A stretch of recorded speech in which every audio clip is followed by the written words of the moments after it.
most of this, I guess what we're going to be talking about, Megan, is the most intense shopping season of the year, Black Friday and Cyber Monday, but also touching on post both of those going into the end of the year and also 2025. Megan, well, I'll introduce, do you want to introduce yourself and then I introduce myself? Yeah, absolutely. I am Megan. I'm the director of partnerships at Orita. We work in the email industry. So we do email list optimization, helping people understand when's the right time to talk to your customers so that you can really build up love and affinity through your retention marketing. I'm really excited to be here. Nice. And yeah, I'm Daniel. I'm head of retention marketing at Hayes Media. We're a e-commerce growth agency, helping e-commerce businesses essentially scale their business through paid advertising and email and SMS marketing. There's also some other kind of subgenres to that as well.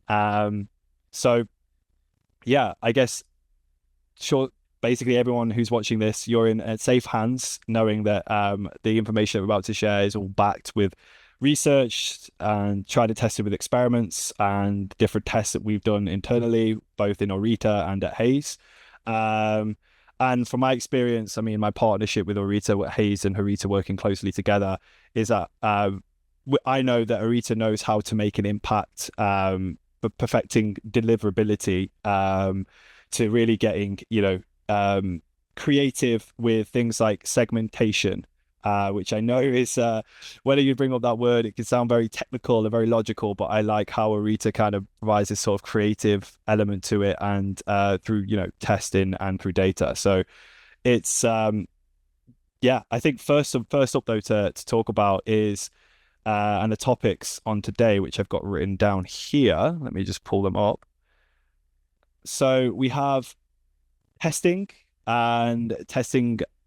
your email and SMS deliverability, list health, things like that before Black Friday. Also just testing things in general before Black Friday, and the importance of trying out things ahead of time and also after Black Friday. Another point is email list health and getting your list in shape and warming it up before big sale events like Black Friday, and also keeping your list healthy post Black Friday, and keeping retention strong. Then the third point was avoiding bots. Now, I know this year's been a bit of a crazy one for bots. A lot of lists that I've been working with have had influxes of bots, people clicking that aren't people reported buying that aren't buying. So, yeah, essentially talking about how to stop bots from negatively impacting your data. Then talking a little bit about deliverability metrics, and it's understanding the key metrics to ensure emails land in the inbox. Talking more about kind of an out there way of thinking. So don't be afraid to innovate. That's another thing we want to talk about: innovation, encouraging new approaches. And the last thing is basically what Orita is delivering to the space. I mean, there's no order to this. We could talk about it wherever, but the last thing I wanted to talk about and mention was all the new Orita products that are coming out and that we've been working with here at Hayes, and what's been working really well. For example, teaser alert for the Arita Grow, which I know is something that, I mean, to be quite honest, everyone I've spoken to is super excited about, and we've been testing it out here at Hayes with a couple of our clients, and we're really excited and pleased about the results. So that'll also be amazing to touch on and share with everybody.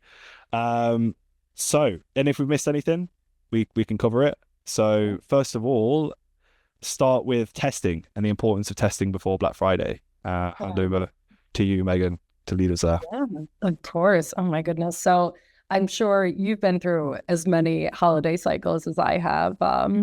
I feel like I usually start talking about Black Friday in July, which is chaotic, but it also lends for a really good opportunity to have Christmas in July themed content, which I always enjoy. But yeah, I think every brand now is exhausted a little bit by testing and learning and testing and learning. But I think what tends to happen, and I'd love to see your perspective too, from being really close to these clients. When we look at testing, we think of, okay, get all these things ready and then execute on Black Friday. But Black Friday, Cyber Monday, like Cyber Week accounts for maybe 8 to 10% of holiday sales, when week before Christmas actually accounts for 9% of these sales. So we have so much opportunity to learn. And then we still have another 4 weeks to really put those learnings into effect for the rest of that holiday season. So I know that there's so much focus on and code freeze around and getting prepared for Black Friday and Cyber Monday, but you still have tons of opportunities to reach your customers. And I think it's really important to think of it as a continuous test and learn, and then actioning on those learnings so that we can bring that right back into the fold, make sure that these customers that we just, bombarded with messaging during Black Friday and Cyber Monday, that we then take those and we test out the people that didn't make a purchase, and we figure out why or what we can push towards them so that, closer to the holiday season, closer to, shipping cutoffs, things like that, that we can actually, action and drive some of those incremental sales when it comes down the line. Yeah, it's interesting that you say, the purpose of finding out why people didn't buy, that is so important. I think one of the things that I've noticed that some brands approach Black Friday is like, it's kind of like, okay, let's just throw everything we've got at Black Friday, and then afterwards it's kind of just like everything settles down and everyone goes back to their own routine. And it's like, but that quietness, it invites a real big opportunity to really kind of step back and gather data and learnings from what's happened. So one of the things I really love to do is send a survey pre and post Black Friday to different segments within our list. So non-customers, existing customers is kind of like the base too, but then you can even get more granular with that. And I think asking questions, normally with existing customers, they'll do it because they just like to give feedback, especially if they're happy with the product. Even if they're not, they like to give feedback. Sometimes especially more so. Yeah, even when they're not happy, sometimes more so. But they just like giving a space to talk, and you could do that whether it's a survey on like Typeform, like normal, or even getting more and more granular. You could talk to VIP customers who have bought more than once, twice. Maybe they bought last Black Friday and they bought this Black Friday. You can get them on a focus group, or invite them into a specific kind of like, I don't know, Discord, Facebook group, and get them chatting in there as well, and just really get to learn about what it is that they value about the brand and product. And there's a list of questions that I like to use, but obviously every brand will have their own way of doing that. And then post Black Friday, it's all about finding out why, for our non-customers, like what held you back? Is that one of the best deals of the year? Normally, usually it's the best deal of the year. What was it? What kept you on the fence? And then offering some kind of incentive behind it, whether it's an Amazon gift card or the brand gift card, or even an entry to a giveaway could also work well. So we found to get in their cart. That could be fun. What's that? Sorry? Maybe you buy them that item that's sitting in their cart and see what happens. There you go. I think and the way that we're actually approaching this on the Orita side, which we'll be rolling out next week, are what we're calling holiday engagement levels. So for those of you that aren't familiar with Orita, what we do is we plug into an email service provider and we identify engagement and intent across email profiles. Think of it this way. You have your favorite brand that you love.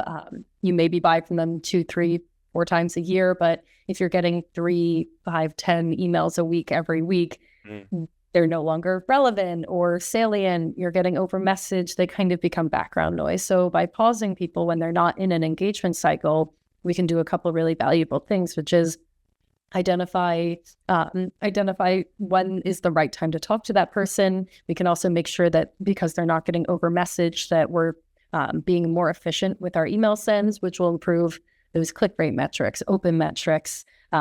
If you're sending to less people that are unengaged, it's going to help improve deliverability. So when that engaged email does show up, it actually lands in that primary inbox. And I know that deliverability has been a challenge for a lot of brands this year. So this is a really good way to maintain your email list health going into Black Friday and Cyber Monday when everyone is getting tons of emails. And, it's really important. So what we're doing is creating holiday engagement levels that span from very engaged to very unengaged. You still want to talk to everybody, but you really want a different message, or the most salient message to go out to your very, very engaged customers, those people that are really excited that they've been checking the site and seeing what holiday giveaways you might have or what special offerings there are. And then you have those people that, you definitely want to send them a message, but they're not nearly as engaged as your top cohort.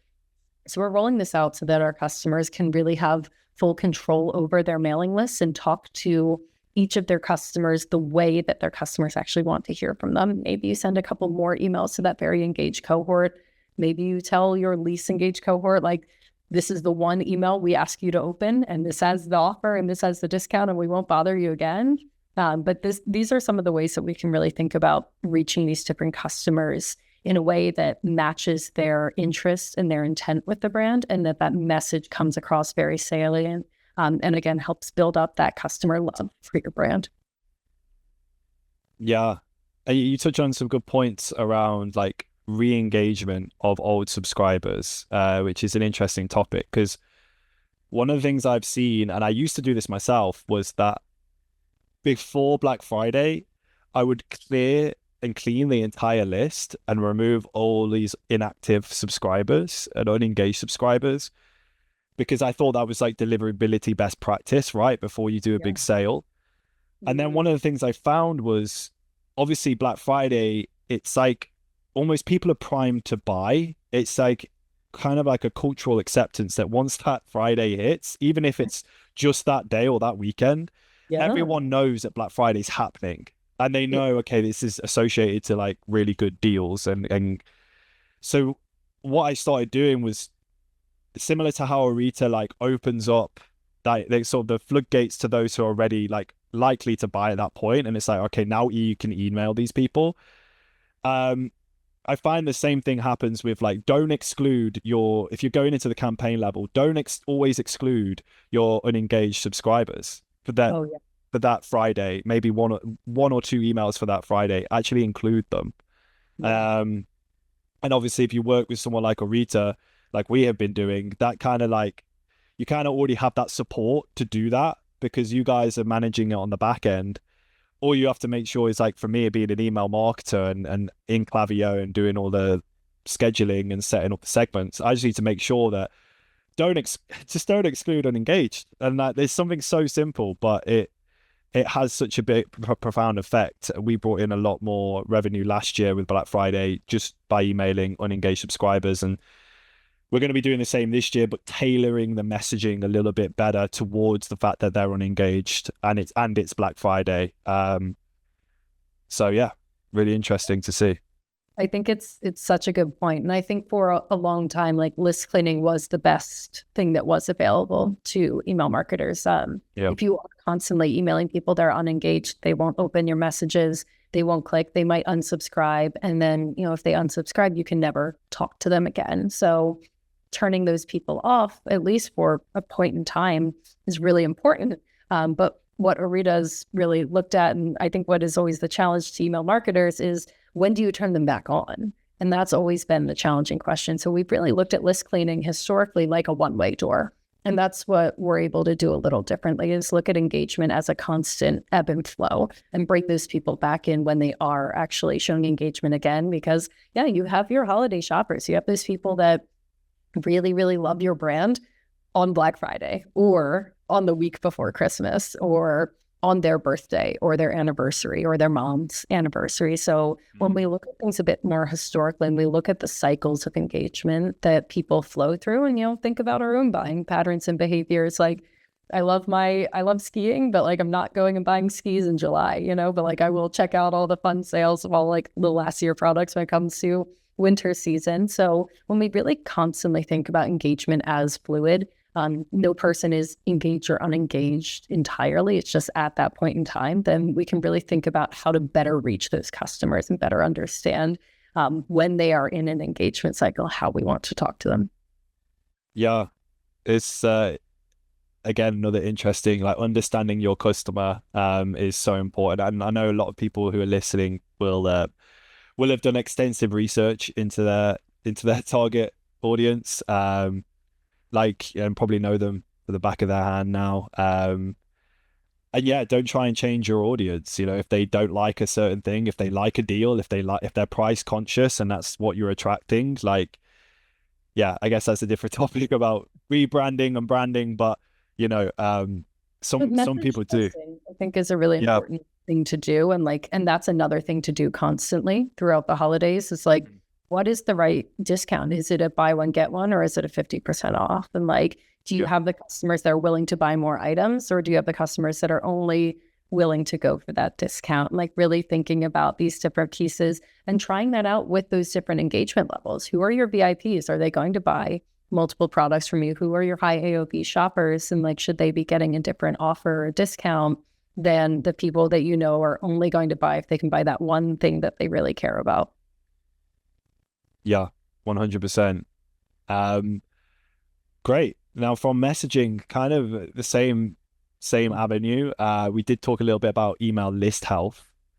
So I just wanted to dive in a bit deeper to that because I think it's quite a big topic. I know we've already said, testing different messaging, different segments that you can try, different messaging for your unengaged segment, different messaging for your VIP customers, and testing out what works. Is it buy one get one free? Is it 50% off? But really more going deeper into like getting your list in shape overall, and warming it up before Black Friday and keeping it healthy post Black Friday. Yeah, Megan, what's your thoughts? Yeah, this is going to be, and I'm not worried, but I am curious. I think this is going to be a little harder of a Black Friday in the email space. So back in February, so from February to June, actually, Gmail and Yahoo rolled out a variety of new restrictions on bulk senders. So anyone that sends more than 5,000 emails in one day. It only takes one time. If you send out 5,001 emails one day, you're now classified as a bulk sender, and you're held to stricter requirements by Gmail, by Yahoo, by these email platforms. The reasoning is that we all use these emails and we want to keep spam out of our inboxes. 80% of the emails that are sent every day are spam, and no one wants to go on Gmail if you have a bunch of solicitations from Nigerian princes asking you for money. So brands are being held to a higher standard when it comes to spam complaints, and to landing in the primary or even in the promotions inbox. So this year, if a lot of people unsubscribe or mark as spam during that Black Friday, Cyber Monday week, when you are opening up your list, when you are emailing everybody, it's going to push emails to spam. And if you don't believe me, go check your personal email and go in your spam box, and you're going to see brands that that you like to buy from, that you might have been like waiting to hear from for the Black Friday, Cyber Monday season. So following that push during the holidays, it's going to be really important to go back, slow down your pace, look at who your top engaged cohort is, and make sure that you're not over messaging, especially the people that just purchased from you. Like, other than those transactional emails, like, leave them be a little bit, get some feedback, see if you can maybe upsell them for the rest of the holiday season, but don't overreach with those customers. And then the people that didn't respond to you, like, again, building out a strategy where you're still sending them messages, you're still trying to capitalize on the rest of that holiday season, but you're not over emailing, because if you do over message, emails land in spam, and that is the least engagement bucket. So some of these people might not be engaging just simply because they're not seeing your emails. The 5 core metrics of deliverability are your click rate, your open rate, bounce, spam, and unsubscribe. So in terms of bounces, if people are signing up for a first-time promo offer, you'll want some type of email validation. So you make sure that you don't have too many people putting in, say, a fake email address, and then it bouncing when you actually go to send that email. In terms of the unsubscribes and spam, of course, make it easy to unsubscribe. I think Gmail has now made it very easy to unsubscribe, or even set preference levels in your holiday messaging. Like, if it's like, hey, I want to hear from you during the holidays, but a little less, let people choose to opt down rather than opt out. Make it really easy to keep people engaged, because again, once someone hits unsubscribe, you can't talk to them via email. And it's really challenging because you probably have a good opportunity to, but if people are being over messaged, they will leave, and that will both impact your ability to drive revenue from that customer, as well as across your entire email program ability to drive performance. That's the most of what I got for you. Yeah, no, that's beautiful. I was actually, while you were saying that, you gave me an idea of something that we've used before, and I almost was just trying to find an example of the idea of what you were saying about keeping people happy with receiving the emails, because like you said, once people click and I mean, Gmail have made it so easy now to unsubscribe. You don't even have to go in the email. You just click that button. So one of the things that we've tried is, I mean, with Orita, it's definitely helped the fact that not emailing people when it's not ready, when it's not time. That's a big thing. That's huge. But even those people who are receiving emails because they are engaged, um, to get them to essentially put the power in their hands is, instead of just having an unsubscribe button, I think one of the things that people don't look at is other buttons to use instead of the unsubscribe button that kind of helps put the power in their hand. And one of the things is a snooze button, kind of like how you would wake up and click the alarm. Yeah.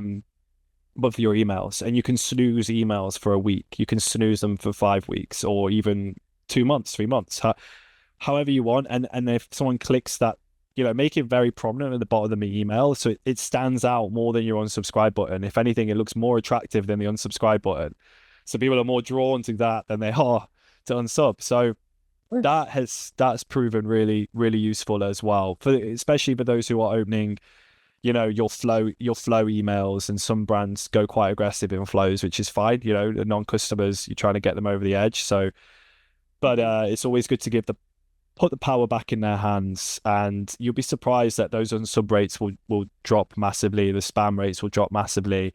And as my experience, those two have been like detrimental. If you get those wrong, too many unsubs, too many spams, how quickly it'll impact your sender score is wild. Yeah, spam rates are incredibly challenging.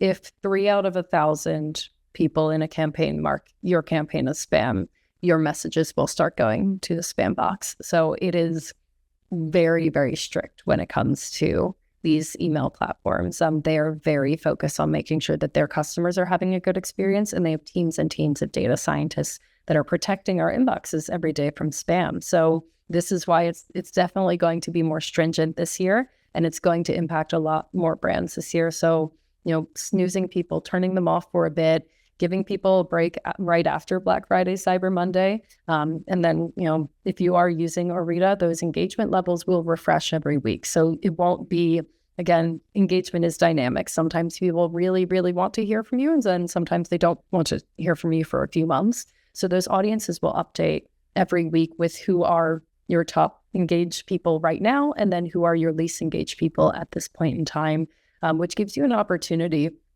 throughout not just Black Friday and Cyber Monday, but then those other 4 to 5 weeks leading up to the actual holidays, to talk to the right people when they're actually showing that intent and engagement. Yeah, most definitely. And the other metrics that you mentioned, Megan, the open rates, click-through rates, what I'm curious to know what you think is what brands should be aiming for, say during Black Friday and post Black Friday. What kind of numbers are we talking? And if those numbers are a bit low, what would you suggest to get them up and improve them? Yeah, I think it's really important to so like the metrics that are set by Klaviyo in terms of like their sender score. So if you're watching this, you probably know what Klaviyo is. They're an email service provider. They work with a lot of D2C brands. So the recommended thresholds for for all of these different metrics for open rate is greater than 33%, and their click rate being better than 1.2%. The nice thing is that things like transactional emails do count towards this number. So when we talk about using those transactional emails to our advantage, this is a really great time right after Black Friday, Cyber Monday, to ensure that you can actually bolster some of these open and click rates. A transactional email is the emails that you get after your transaction. They usually have relevant and important information, which means that they have the highest open and click rate of any messages that you do send. So thinking about that post-purchase email flow as a way to actually bolster your deliverability can be really valuable. Having really high clicks on those, so making sure that the content is relevant, but they also have something to click through to. So if it's a track your order, if it's do you have questions, if it's leave a review, if it's add-ons as well, there's tons of great things out there to like, did you forget something? Like you can add to your order for the next couple of days, like really thinking about ways that you can upsell these customers and also, get them to actually engage with these emails. Did you want to make this a gift? Do you want to add gift wrap or a note? All these different things like, and then also any holiday specific policies that they should be aware of. Do you have an extended returns window? Do you have shipping cutoff days? Like these important informational messages that are related to that brand in those post-transaction emails can be really, really good ways to strengthen that, because you will have a lot of transactional emails. You guys are all going to do great this year. But this will be a really good way to actually strengthen your email program following what will likely be a lot of unsubscribes. There will be those people that they get over message, they don't want to hear it anymore. And then there will also probably be a lower open rate in some cases after we come off of that dip. So use those emails, people open to your advantage. Yeah, definitely. I like how you mentioned I've the amount of post-purchase emails that I see now that don't include, even just like this is this, like what else is great kind of thing, or this is perfect, but based on what you've bought, like a perfect accessory or an addition or whatever it is that you've bought, personalized suggestions of other products that they can buy, with some kind of incentive attached to it, like, hey, look, you can add this to your order and we'll ship it, potentially ship it with the same order or ship it the next day. It's very attractive, and it's a great time to do it during Black Friday because people, especially if they get another discount because it's it's all during Black Friday. One of the things as well, just on the topic, stay on the topic of list health, and you gave me another idea which I know works well, is after you send your transaction email, sending a follow-up email, which is like a plain text, very like normal conversational style email that asks a question and gets them to respond. Because replies are beautiful for domain health. Like if you want to avoid the spam, just get people to reply to your emails, and engage with, because it's a conversation platform. Email is for conversations. That's where it began. It began from back and forth conversation. And I think the more brands utilize it for what it is originally for and what, these email providers are basing it off of, then you get rewarded for it, especially with deliverability. So getting them to reply. I've seen it in the case that if I reply to an email today, tomorrow it will be like at the top of my inbox. It just like pops out because I replied to it. It's wild. No, that's such a good one. I think there's a lot of different ways to utilize that. Like it doesn't even have to be a rating or review. Like, did you receive your product as expected? What could we have done better? Was there like anything in the process? Like instead of that, like, the typical star rating, upload your photo, feedback, like specifically asking that customer, like, hey, how did we do? What could have been better? Getting that longer response is like it feels very intimate as well. Even thank you notes, like that, like, especially for smaller businesses. I've spoken with some companies that, their founder will still send a note to every new purchaser and be like, thank you for believing in and trusting our product. It can be really nice to feel like you have a one-to-one relationship with these brands. And like, again, going back to like what we always talk about at Arita is building customer love. Like, how do you make this experience feel special and fine-tuned and tailored to that individual and bring that to the table during the holiday season? Yeah, I love that. One more little hack before I move on to the next topic. And if you really want to get the reply, ask for their birthday and say that you're going to send them something nice on their birthday. Oh, that's so good. I know a lot of brands will have birthday flows and automations where they give them a discount on their birthday, but if you just send after the in the post-purchase sequence, if you just send that as like second or third email after they've received the product, hey, when's your birthday? We're going to send you something really nice. That's sort of, it's super simple. You'll get loads of replies, loads of replies. So yeah, that's my last tidbit. Moving on to the third topic, bots, BOTS. I'm talking about the Tesla bot, which I think is everyone's talking about at the moment. The Optimus, I think it's called. What What is Elon this? Musk? Oh, Oh God. Elon Musk. He's creating a humanoid robot thing. I think it was on Is the he news. really? I thought he was just trying to destroy Twitter. So many things and becoming president. Anyway, Oh my I don't gosh. know. I'm from England. I don't know what everyone's getting up to in America, but I know that it's wild. It's an interesting time. So, That indeed. but for bots, we're talking about email bots, people signing up to the list, clicking, opening, yada yada, but they're not actually real people. Megan, what's the? I know Orita works closely on this, so happy to pass it over to you for your expertise. So this one's a really tough one. And if you as a brand have been experiencing something that looks really weird, like your welcome flow has really high unsubscribe rate or spam rate, this one might be for you. So I actually have a little bit of a background in the fraud prevention industry. I ran partnerships at a fraud detection company for a couple of years. And what that really allowed me to do was better understand how fraudsters and these different patterns work when it comes into e-commerce. There are typically different fraud schemes that will become popular, and then they will fall off once they are, recognized enough. One of the ones that's pretty popular right now and is impacting a lot of brands is called list bombing. So this is not an attack on a brand, which makes it really tricky and very hard to find out. This is an attack on an individual. So this would be like someone spamming megan@gmail.com with hundreds and hundreds of emails that I never signed up for. And the reason that this happens is to hide very important information in my personal inbox. So a bank transaction, a bank password reset or an email confirmation, like an order transaction email. Like these are the things that, a fraudster will steal your information and they will go and make actions and changes. But when I log into my email and I have 700 messages, I don't see those important ones. Instead, I'm like, what do I do? Why are there so many emails? I didn't sign up for any of these companies, any of these agreements. I select all and I mark as spam.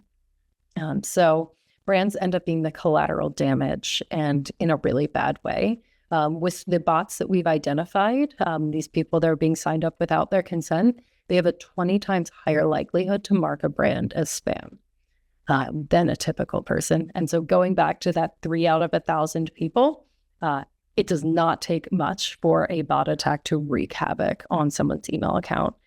So this is a really, really tricky one. And this is something that, our team has actually created a bot detection so that we can identify and remove these bots as they enter a mailing list. Yeah, I think it's one of the ways we found Orita was through this because I remember one week everything was fine, and then the second week reporting 15% CTRs. I'm like, wow, last week was really good. So, but it obviously was wrong. It was inflated, and it also makes it hard for the email marketers and the agencies to actually like keep communication, between the client clean and smooth, because when things like that happened out of no, like now I know it's Yeah. fine. When that happens, it's like, okay, this is the procedure. But when it happened out of the blue and it's never happened before, brands like I remember the time. It's kind of like it's frustrating. It's hard, and it makes things really difficult to kind of plan and moving forward. So it's great that Orita came in so swiftly with that solution, because it was it was a big one from personal experience that we had. So Yeah, gotta zap those bots. yes. So in the background of everything that we do, we are constantly, again, trying to keep people engaged with your messages, and people that aren't in an engagement cycle, we're turning them off. So when we identify a bot, we will mark it as non-human, and we'll turn them off from receiving email messaging. They'll still be a subscriber in a list. There's always the potential to turn that person back on should that actual human being want to receive your emails. But it's really valuable to have in place to protect against any of these attacks when it comes to the holiday season, and honestly, in general, for your email programs. Most definitely. And one of the things I've noticed, if anybody is working on, with Klaviyo or any other ESP, and you do notice that you have like insanely high open rates, insanely high CTRs, and even maybe placed order rates, check in on the campaign and see if you can see any resemblances with the emails that is being sent to, and if you see any kind of domains that stand out as being a bit suspicious. Sometimes they have like crazy like yeah, like really long emails, and you can just identify them. And sometimes you can do an easy exclusion and create a segment and easy exclusion doing that. You have to look for timing too. If say 600 people all subscribe at the same exact time, maybe you're running an amazing sale and everyone's super excited, but maybe it's Yeah. Yeah, definitely. If you haven't done any partnerships with any kind of influencers or other newsletters, and it just comes out of blue, right? Is what you're saying. Just out of the blue. It's most likely, yeah, bots. I think the old adage of if it's too good to be true, it's too good to be true. Probably, yes. Maybe you didn't get 30,000 subscribers in a day, unfortunately. Yeah. No, definitely. Okay, so that's really it for bots. I just wanted to touch on actually before we move on that if anyone that's watching, obviously Megan, you can explain this better for me, but better than me, is Arita does like free account audits for bots, We right? do. Yes. So it's So we can connect directly to your email service provider, right at app.orita.ai, and you can just connect your data and we will see if there's bots in your account. We'll see if there's unengaged profiles. No commitment with that. That's just kind of our gift to you guys. Courtesy pays. So if you ever do want to get running with that and see what's going on in your mailing list, we're certainly happy to do that for you. yeah, definitely recommend doing that. It also helps because you get a full report, which is easy to kind of like, if you're in my position as an agency, you know, it's good to have that data because it gives you a clear action plan of what to do. And if you're a brand owner, again, it's a similar thing. You can give that to your agency, or if you work with an agency, or if you work by yourself or with anybody else, you can give them that and say, hey, look, this is what's happening with the account, and to give you more insight to it. So You don't work with an agency, I know a really cool one. thank you. I'm wearing the t-shirt, so hopefully no one forget. Awesome. And yeah, I will most likely mention I'll mention the Hayes website and stuff later on, and where you can get in touch with us. So next topic, don't be afraid to innovate, encouraging new approaches, which I love the topic of innovation. For some reason, whenever I think of innovation now, I always think of technology and AI. It doesn't always mean that. Obviously, there's loads of ways to innovate without going down the AI route, but I know that's where a lot of people have probably focused on right now, especially when I go on LinkedIn, I scroll down, AI. Yeah. AI is now writing LinkedIn posts too, which is really fun. Yeah, and videos. You know, I mean, don't guys, we're not AI. This is actually us. But I've seen a lot of videos now which look real. Anyway, yeah, really crazy. So, yeah, Megan, what's your sort of values what's your values on innovation? What's your thoughts about it? Yeah. Well, so Orita is a machine learning company. We are Orita.ai. But I think one of the things that I've found really interesting and getting to work with a couple machine learning engineers, because those are the people that have built our data models and really run our company, is that, you know, looking at things differently and trying something new is kind of the hallmark of what we do, especially in the D2C world. You know, direct to consumer sales didn't exist the way they do even 10, 15 years ago. So, you know, Shopify was not the leader of the e-commerce ecosystem 10 to 15 years ago. So really, you know, keeping that innovative spirit in place and thinking about, you know, what is the best way to do something? And is that the best way because it is the best way, or is that the best way because that's all the resources we've had so far? You know, pulling back to list cleaning, like that was the best resource that brands had to keep their mailing list healthy and well, until we started saying, hey, like, maybe we're not saying these people are unengaged forever. We're saying they're unengaged for now, and having the technology to actually look at every single email profile and say, okay, like, don't send an email to Megan today, but, you know, send one to Daniel today, and then don't email him in 2 months, but talk to Megan in 3 weeks.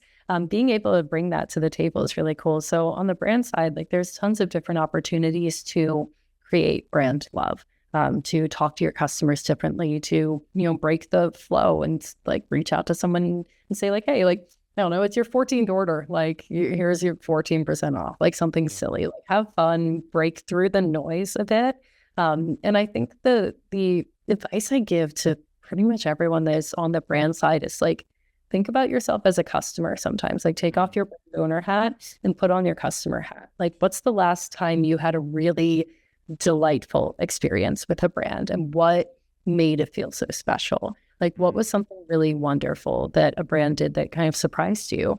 And then the final piece that like I think is really, really important is like friction is your best opportunity to create brand love. When someone's having a bad experience, you can actually turn that into the best customer experience. Like, you can make that the best part of your brand. And that's usually when someone has the most opportunity to become a brand loyalist, is actually when they're having a problem. Like, if you get a really good response when you write a bad review and that company actually hears you and listens to you and makes a difference about it. Like, there's a beauty brand that, they came to the US and they had a very limited range of skin tones.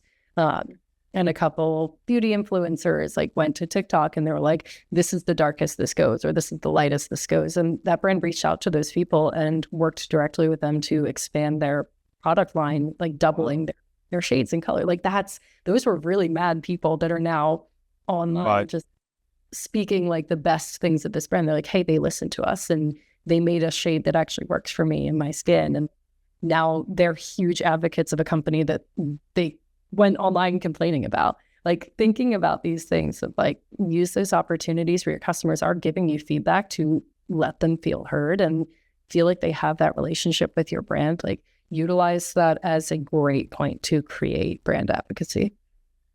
Yes. Yeah. You touch on a very important subject, which is innovation within your product and what you sell and the problem that you solve.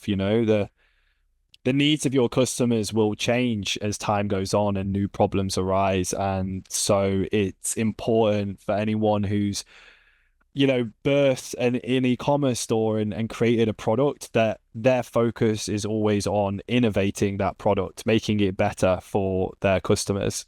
And like one way you said it, which is a really good way, is to find out what are people saying it's missing, that they don't like about it. What are people complaining about? Do you see any patterns, links that are happening on a frequent basis? And if you do, it's like kind of like your customers, on even people who don't want to buy from you anymore because they're annoyed, are telling you what to do to fix your, to make it right. And it's amazing. Getting people bad reviews are as good reviews, in my opinion. They're just teaching you how you can innovate on your product. And that should always, if I was to own a brand now, or if anyone asked me like, hey, how would you start, how would you scale a brand? I would say outsource your marketing and focus on innovating your product and just delivering the best product there is to your target audience, and let the marketers do the marketing for you. Take that off your hands, because it takes a lot of time to market, and I can imagine, like, you just want to get involved with everything as a business owner, but coming back to the bases and the foundation of innovating your product is super important. So yeah, love that topic. Great. Last topic point of call is Aurita Grow. Oh yeah, we've innovated. Yes, you have. Good.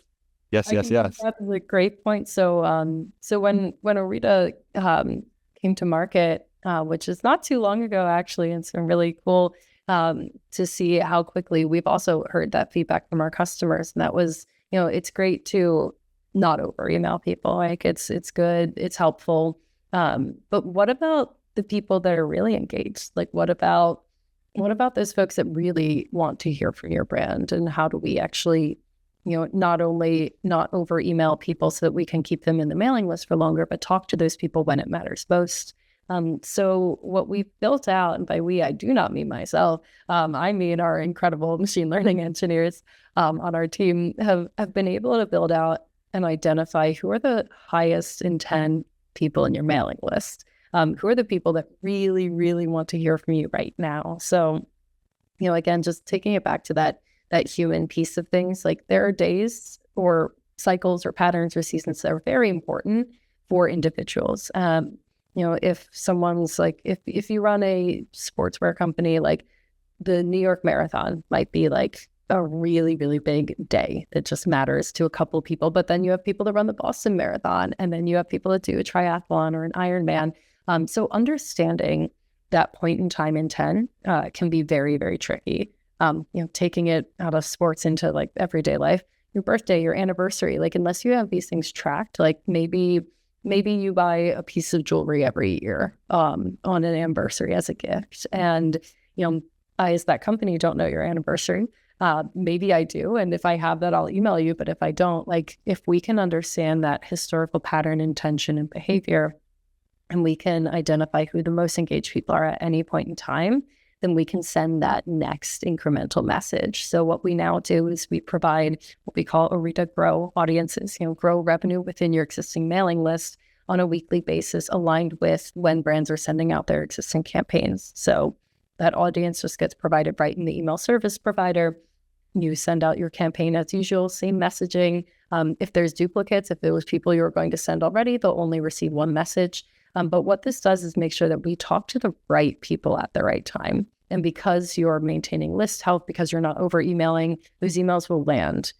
They'll actually get seen by those people. So we've been running this for a couple of weeks with one of our existing customers, with a couple of our existing customers, but I only have one case study out for you guys so far. But one of the brands that we've been working with, Psycho Bunny, they made over $50,000 in incremental revenue in their first 8 weeks. Which is crazy. And we do measure that lift between who would have already been emailed, like who was already ready to receive a message, as well as, people will purchase without an email. I have a cat, as we extensively covered before the call. If she needs more food, I don't need an email to tell me that. I will go buy more food for her. So, we'll measure that lift and that space in between so that we can ultimately say, here's how much additional revenue Arita drove for our customers. So this really finds those people in between that segmentation, those people that looked unengaged up until now, that maybe they only buy once a year, but their once a year is not Black Friday and Cyber Monday. So we get to really identify the right time to talk to people. And make sure that, not only are you not over messaging people and you're making sure that you're finding that right moment to talk to them, but at that right moment, you're sending that message that ultimately tips them over. Yeah.